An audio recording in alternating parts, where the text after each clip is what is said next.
po yung pinagmamalaki namin. Yung Siya lang po naiisang ano po dito, human cartoon. Ay, ano, Chess, na mag-chat ka muna. Cartoonist po yan. Isa lang. Pinag-license sa cartoon niya, kay Bilisan mo na. Doraemon, si Suneo. Oh. Gago, Loki. O, sige. Tara na, magkatol naman sa iyo. Mamili ka. Mamili ka, magugulo ang kilay mo. Mamili ka. Dito nga muna tayo, napagod nga kami. Dito muna tayo.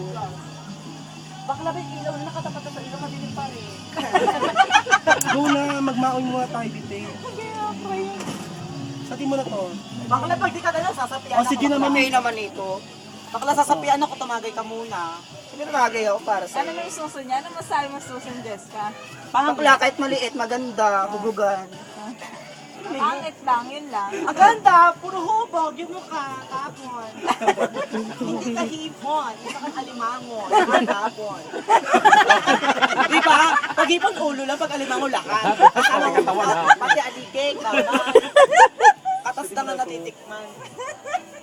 May sakit ka pa sa tiyan pag may red tag. Galing to, pwede tayo sabak doon eh. No? Pero mag-DJ. Kawawa nga kanina yung mga lalaki, inukring-ukring. No cry niya, Naku bakit? pa naman, inaurang kami. Eh, ano naman siya, maganda katawan. Ah. Tapos si Maura doon. Tapos pagdating niya sa amin, bumalik siya. Ay, puro ang ganda ng katawan, walang ulo. Kuya, mamamatay ka na, mag-ingat ka. Kawawa nga yung mga lalaki ng VIP. Pwede mag-DJ bagay, mamagagaling sa comedy. Kung nila mo laptop mo, may microphone doon. Tama lang. Bakit? Pwede pa ba yun? Pwede pa yun. Ano naman masasabi mo